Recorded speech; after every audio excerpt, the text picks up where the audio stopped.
अलिफ लैला की दुनिया में एक बार फिर गोता लगाने का समय है।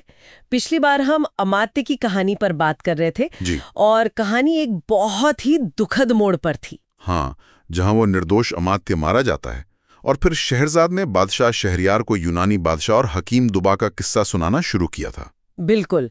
तो आज वहीं से आगे बढ़ते हैं। कहानी उस जगह थी जहां बादशाह का इलाज तो हो गया था, लेकिन मंत्री गरीक के मन में जलन शुरू हो गई थी। हाँ, वहीं से साजिश की शुरुआत होती है।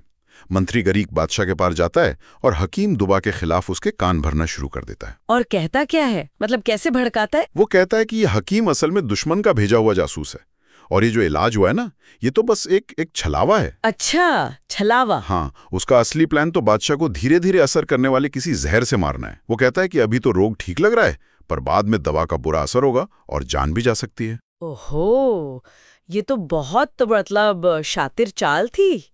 और बादशाह उसने मान लिया। हाँ, यही तो बात है। बादशाह जो पहले हकीम की इतनी तारीफ कर रहा था, वो मंत्री की बातों में आ गया। उसे शक होने लगा, अपनी जान का खतरा महसूस होने लगा। सत्ता का डर शायद। बिल्कुल, डर और शक। और मंत्री ने इस मौके को जाने नहीं दिया। उसने बादशाह को और उकसाया, कहा कि फौरन हकीम को बुलवाइए और मरवा दीजिए। बिना जांच के, बिना पूछे। हाँ, बस शक की बिना पर फौरन सजाए मौत। और बादशाह वो मान गया। उसने हकीम को मरवा देने का फैसला कर लिया। हे भगवान! तो फिर क्या हुआ? हकीम को बुलाया गया? हाँ, हकीम दुबांग को दरबार में लाया गया। बेचारा अंजाम कि उसके साथ क्या होने वाला है। और बादशाह ने क्या कहा? बादशाह ने पहले तो यूं ही पूछा कि तुम्हें क्यों बुलाया गया है, और फिर सीधा ऐलान कर दिया कि तुम्हें मौत की सजा दी जा रही है। सीधा मौत की सजा? हकीम ने कुछ कहा नहीं? वो तो हैरान रह गया। उसने पूछा कि मेरा जुर्म क्या है। बादशाह ने वही दोहराया, तुम जासूस हो, मुझे मारने आए हो। बेचारा हकीम, वो समझ गया होगा कि ये किसी की जलाई हुई आग है। हाँ, वो समझ गया कि ईर्ष्या के कारण बादशाह का मन बदला गया है। उसे पछतावा भी हुआ कि मैंने इस बादशाह को ठीक ही क्यों किया। उसने बहुत कोशिश की अपनी बेगुनाही साबित करने की, पर बादशाह सुनने को तैयार ही नहीं था। और इसी बीच कहानी हमें याद दिलाती है कि ये किस्सा तो मछुआरा उस जिन को सुना रहा है ना? बिल्कुल, ये कहानी में कहानी वाला अंदाज। मछुआरा शायद जिन को ये सबक देना चाह रहा है कि नाइंसाफी का नतीजा बुरा होता है। हाँ, तो दरबार में क्या हुआ? जल्लाद तैयार हो गया? हाँ, जल्लाद तैयार था। कुछ दरबारियों ने रहम की अपील भी की, लेकिन बादशाह ने उन्हें डांट दिया। हकीम समझ गया कि अब कोई उम्मीद नहीं। फिर उसने कुछ आखिरी इच्छा जताई? हाँ, उसने मोहलत मांगी। कहा कि घर जाकर वसीयत लिखनी है और कुछ खास किताबें हैं जो किसी योग्य व्यक्ति को देनी है। और उसने एक बहुत खास किताब का जिक्र किया जो वो बादशाह को देना चाहता था। अच्छा, उस किताब में ऐसा क्या खास था? यही तो रहस्य है। हकीम ने कहा कि इस किताब के छठे पन्ने पर बाईं तरफ की तीसरी लाइन पढ़ने पर मेरा कटा हुआ सिर आपके सवालों के जवाब देगा। क्या? कटा हुआ सिर जवाब देगा? ये कैसे हो सकता है? हाँ, बादशाह भी हैरान रह गया। शायद इसी अजूबे के लालच में उसने हकीम को घर जाने की इजाजत दे दी। तो हकीम घर गया और अगले दिन किताब लेकर आया? हाँ, अगले दिन हकीम किताब लेकर दरबार में आया। उसने फिर बताया कि क्या करना है। मेरा सिर कटने के बाद उसे सोने के थाल में किताब वाले कपड़े पर रखना। जब खून बहना बंद हो जाए तो वो लाइन पढ़ना और सवाल पूछना। और उसने फिर कहा होगा कि मैं बेगुनाह हूँ। हाँ, उसने फिर मिन्नत की, कहा मैं बेकसूर हूं, पर बादशाह नहीं माना। जल्लाद ने हकीम का सिर काट दिया। उफ, फिर क्या हुआ? सिर को थाल पर रखा? हाँ, सिर को थाल पर रखा गया। खून बहना बंद हुआ और फिर सिर ने आंखें खोली। सच में आंखें खोली? हाँ, और कटे हुए सिर ने कहा, बादशाह किताब खोलिए। ये तो यकीन करना मुश्किल है। बिल्कुल, बादशाह ने किताब खोली, लेकिन किताब के पन्ने आपस में चिपके हुए थे। चिपके हुए? तो फिर? बादशाह ने पन्ने अलग करने के लिए अपनी उंगली में थूक लगाया और पन्ना पलटा। फिर दूसरा, तीसरा, वो छठे पन्ने तक पहुंचा। और वहां वो लाइन लिखी थी? नहीं, छठा पन्ना खाली था। खाली? ये क्या मजाक था? सिर ने कहा, आगे के पन्ने देखिए। बादशाह फिर उंगली में थूक लगा लगा कर पन्ने पलटता गया। लेकिन वो समझ नहीं पाया कि हकीम का बदला यही था। किताब के पन्नों पर जहर लगा हुआ था। बार बार उंगली पर थूक लगाकर पन्ने पलटने से वो जहर बादशाह के जिस्म में जा रहा था। ओह हाँ, बादशाह की हालत बिगड़ने लगी। उसकी नजर धुंधलाने लगी। वो सिंहासन से नीचे गिर पड़ा। और तब सिर ने कुछ कहा? हाँ, हकीम का कटा हुआ सिर हंसा और बोला, हे क्रूर अन्यायी, तूने देखा कि एक निर्दोष की हत्या का क्या अंजाम होता है, और बादशाह मर गया। वाह, क्या बदला लिया हकीम ने, मतलब जैसा किया वैसा भरा। बिल्कुल, अपनी जान देकर भी उसने अन्याय का बदला ले लिया, एक तरह का पोएटिक जस्टिस। तो यहाँ पर बादशाह और हकीम दूबां की कहानी खत्म हुई और शहरजाद वापस मछुआरे और जिन पर आ गई। हाँ, और मछुआरे ने फौरन इस कहानी का सबक जिन पर लागू किया। उसने कहा, देखा, जैसे उस बादशाह को सजा मिली वैसे ही तुम्हें भी मिलनी चाहिए। उसने जिन को दोबारा गागर में बंद करने की बात कही। अब जिन की क्या हालत हुई होगी? वो तो गिड़गिड़ाने लगा, माफी मांगने लगा, कहने लगा कि बुराई के बदले भलाई करो। उसने एक और कहानी इम्मा और अतीका की सुनाने की पेशकश भी की। पर मछुआरा माना नहीं, मछुआरा अब ज्यादा सावधान था। उसने कहानी सुनने से इनकार कर दिया। लेकिन फिर जिन ने कुछ और कहा होगा। हाँ, उसने पासा फेंका। उसने मछुआरे को अमीर बनाने का लालच दिया। कहा कि मैं तुम्हें माला माल कर दूंगा। और मछुआरा शायद थोड़ा पिघल गया। हाँ, लालच तो आया होगा, लेकिन उसने पूरी तरह भरोसा नहीं किया। उसने जिन से इस्मे आजम यानी महामंत्री की कसम खाने को कहा। इस्मे आजम वो सबसे बड़ी कसम होती है ना? हाँ, माना जाता है कि उसकी कसम कोई तोड़ नहीं सकता, खासकर जिन वगैरह। और जिन ने कसम खा ली कि वो धोखा नहीं देगा। हाँ। तो मछुआरे ने भरोसा करके गागर का ढक्कन खोल दिया और जिन बाहर आ गया। हाँ, पहले धुआं निकला, फिर वो जिन बना। और बनते ही उसने पहला काम क्या किया, उसने गागर को एक ठोकर मारी और उसे पानी में डुबो दिया। क्या? कसम खाने के बाद भी मछुआरा तो डर गया होगा। बुरी तरह डर गया। लेकिन फिर जिन हंसा और कहा, डरो मत, मैंने कसम खाई है, मैं अपना वचन निभाऊंगा। बड़ा अजीब जिन ने ये तो। हाँ, उसकी फितरत ही ऐसी है। खैर, उसने मछुआरे से कहा, अपना जाल उठाओ और मेरे पीछे आओ। और वो कहाँ ले गया मछुआरे को? वो एक शहर से गुजरे, फिर एक ऊंचा पहाड़ चढ़ा, फिर नीचे उतरे तो सामने एक बड़ा वीरान सा महल था, और महल के अंदर एक तालाब। तालाब? हाँ, और तालाब के चारों तरफ 4 छोटे छोटे टीले थे। बिल्कुल अनोखी जगह थी वो। और तालाब में क्या था? जिन ने मछुआरे से कहा, इसमें जाल डालो। मछुआरे ने जाल डाला। जब उसने जाल खींचा तो वो हैरान रह गया। क्यों? क्या निकला जाल में? 4 मछलियां, लेकिन वो आम मछलियां नहीं थीं। एक सफेद, एक लाल, एक पीली और एक काली। 4 अलग अलग रंग की। 4 रंग की मछलियां? ये तो बहुत अजीब है। इन रंगों का कोई मतलब होगा जरूर। लगता तो यही है। जिन ने मछुआरे से कहा, ये मछलियां ले जाकर अपने बादशाह को देना, तुम्हें बहुत इनाम मिलेगा। और कोई शर्त भी रखी? हाँ, एक शर्त थी कि इस तालाब में दिन में सिर्फ एक ही बार जाल डालना है। सिर्फ एक बार? हाँ। ये कहकर जिन गायब हो गया, जैसे जमीन में समा गया हो। और मछुआरा वो मछलियां लेकर बादशाह के पास गया? हाँ, हैरान परेशान सा वो मछलियां लेकर अपने शहर के बादशाह के पास पहुंचा। बादशाह उन अनोखी रंगीन मछलियों को देखकर बहुत खुश हुआ, बहुत ज्यादा। और इनाम दिया मछुआरे को? हाँ, पूरे 400 मोहरें। और फिर उसने अपने मंत्री को हुक्म दिया कि इन मछलियों को पकाने के लिए जो खास यूनानी बावर्चीन है ना, उसे दिया जाए।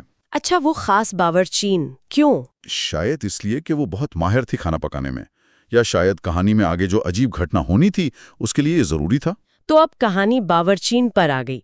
उसने मछलियां पकाना शुरू किया? हाँ, उसने मछलियों को काटा, धोया और तलने के लिए गरम तेल की कड़ाही में डाला। एक तरफ से सिक गई तो उसने उन्हें पलटा, और तभी क्या हुआ? रसोई की दीवार फट गई। क्या? दीवार फट गई? हाँ, दीवार में एक दरार हुई और उसमें से एक बहुत खूबसूरत औरत निकली। भड़कीले कपड़े पहने, गहनों से लदी हुई, कानों में बाले, गले में मोतियों की माला, बाजूबंद, बिल्कुल शाही लग रही थी। ये तो जादू है। बावर्चीन ने क्या किया? बावर्चीन तो डर के मारे वहीं खड़ी रह गई होगी। वो औरत हाथ में एक पतली सी छड़ी लिए कढ़ाई के पास आई। उसने छड़ी से एक मछली को छुआ और पूछा। क्या पूछा? उसने पूछा, ओ मछली, क्या तू अपनी प्रतिज्ञा पर कायम है? मछली से पूछा? प्रतिज्ञा? कौन सी प्रतिज्ञा? यही तो रहस्य है। पहली बार में तो मछलियों ने कुछ नहीं कहा, लेकिन जब उस औरत ने दोबारा पूछा तो चारों मछलियां कड़ाही में सीधी उठ खड़ी हुई। तली जा रही मछलियां उठ खड़ी हुई? हाँ, और उन्होंने जवाब दिया, यह सच्ची बात है कि तुम हमें मानोगी तो हम तुम्हें मानेंगे, और अगर तुम्हारा ऋण वापस करोगी तो हम तुम्हारा ऋण वापस कर देंगे। ये कैसा जवाब है? ऋण मानना कुछ समझ नहीं आ रहा। बिल्कुल पहेली जैसा, जैसे वो किसी पुराने वादे या कर्ज की बात कर रही हूं। जवाब देने के बाद उस औरत ने कढ़ाई को उलट दिया। उलट दिया? हाँ, और फिर वो वापस उसी फटी हुई दीवार में चली गई और दीवार पहले की तरह जुड़ गई, जैसे कुछ हुआ ही ना हो। है भगवान, बावर्चिन का क्या हुआ होगा? वो बेचारी तो ये सब देख के बेहोश हो गई। जब उसे होश आया तो उसने देखा कि कढ़ाई में मछलियां जलकर कोयला हो गई हैं। वो रोने लगी, डर गई कि अब बादशाह क्या कहेगा। तभी मंत्री आ गया होगा। हाँ, तभी मंत्री आया। बावर्ची ने रोते रोते उसे सारी कहानी बताई। मंत्री को पहले तो यकीन ही नहीं हुआ। उसने सोचा ये बावर्चिन का वहम है। लेकिन फिर उसने बादशाह से तो कोई बहाना बना दिया, लेकिन खुद सच जानना चाहा। उसने मछुआरे को बुलवाकर अगले दिन फिर से वैसे ही मछलियां लाने को कहा। और मछुआरा ले आया? हाँ, अगले दिन मछुआरा फिर वैसे ही 4 रंग की मछलियां ले आया। मंत्री ने उसे इनाम दिया और कहा कि आज मछलियां मेरे सामने पकाओ। तो क्या फिर वही हुआ? बिल्कुल वही। जैसे ही बावर्ची ने मछलियों को तेल में डालकर पलटा, दीवार फिर फटी। वही औरत निकली, वही सवाल पूछा, मछलियों ने वही जवाब दिया। औरत ने कढ़ाई उल्टी और गायब हो गई। दीवार जुड़ गई। अब तो मंत्री को मानना पड़ा होगा। हाँ, अब उसकी आंखों के सामने हुआ था। अब ये वहम नहीं था, ये हकीकत थी, एक बहुत बड़ा रहस्य। तो मंत्री ने फौरन बादशाह को बताया होगा। हाँ, उसने जाके बादशाह को पूरा किस्सा सुनाया। बादशाह भी हैरान रह गया।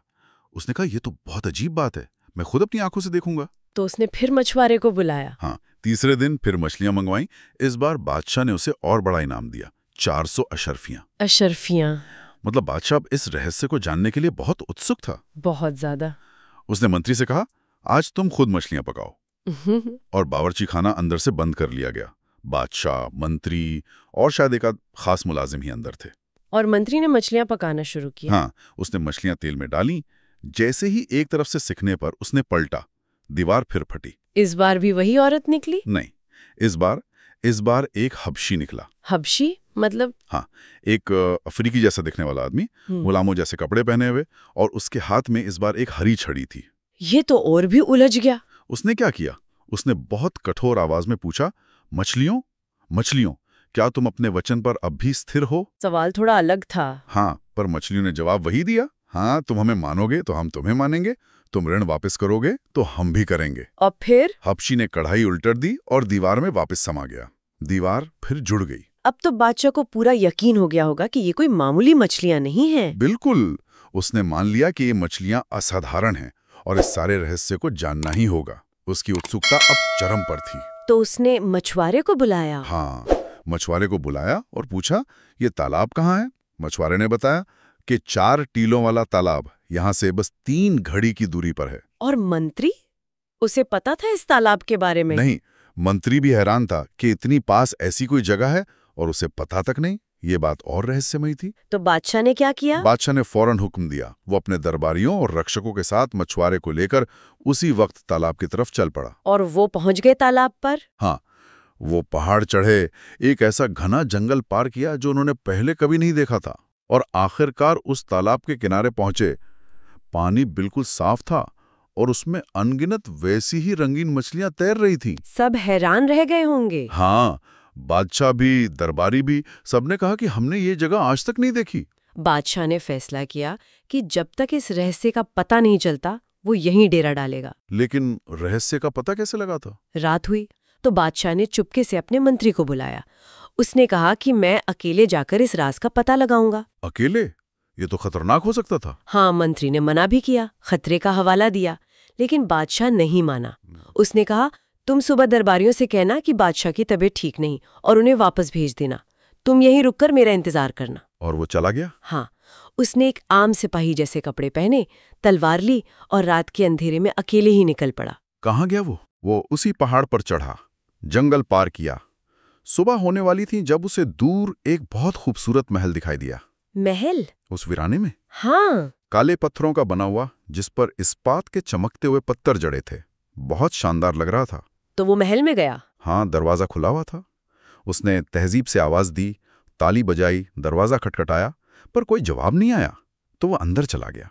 ड्योढ़ी पार की, फिर आवाज दी, कोई नहीं बोला। अंदर कैसा था महल? बहुत आलीशान, बड़ा सा आंगन, दालानों में रेशमी कालीन बिछे थे। दीवारों पर सोने चांदी के काम वाले जड़ाऊ पर्दे लटक रहे थे। एक बारादरी थी जिसमें हौज था, सोने के 4 शेर बने थे जिनसे फव्वारे चल रहे थे। संगमरमर का फर्श था, बहुत सुंदर। 3 बाग भी थे, खुशबूदार फूलों और फूलों से भरे। सुंदर पक्षी चहचहा रहे थे।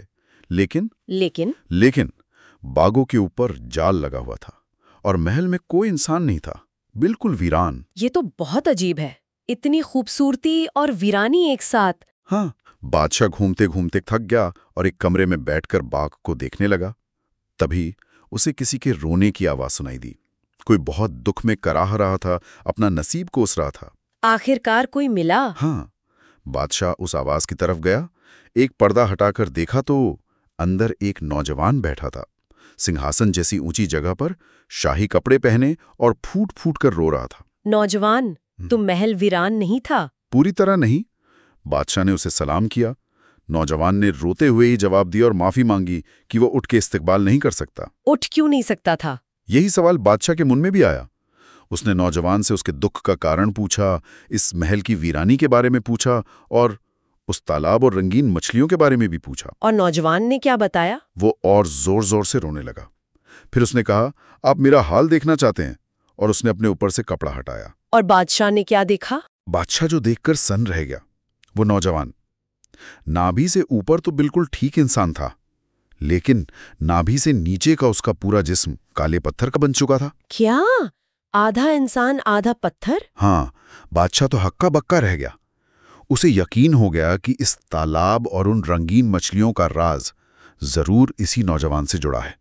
उसने नौजवान से बहुत आग्रह किया कि वो अपनी पूरी कहानी बताए। और नौजवान मान गया। हाँ, उसने कहा कि ये सब बताने में मुझे बहुत तकलीफ होती है, लेकिन ज्यों कि बादशाह सलामत का हुक्म है तो मैं अपनी पूरी दर्द भरी कहानी सुनाऊंगा। और यहीं पर कहानी एक और रहस्य पर आकर रुक जाती है। बिल्कुल। शहजाद ने कहानी को एक और दिलचस्प मोड़ पर लाकर छोड़ दिया। अब ये जानना है कि उस नौजवान की कहानी क्या है, वो आधा पत्थर कैसे बना और उन मछलियों का क्या राज है। वाह, ये कहानियां वाकई कमाल की हैं। एक रहस्य सुलझता नहीं कि दूसरा सामने आ जाता है। यही तो अलिफ लैला का जादू है। तो उस नौजवान की कहानी क्या है और बादशाह उस रहस्य को कैसे सुलझाएगा, ये जानेंगे हम अगले हिस्से में। हाँ, जरूर। तो आज की कहानी सुनने के लिए आप सबका बहुत बहुत शुक्रिया। उम्मीद है आपको ये किस्सा पसंद आया होगा। अगर पसंद आया तो इसे लाइक और शेयर जरूर कीजिएगा। और हमारे चैनल आज की कहानी को सब्सक्राइब करना न भूलें।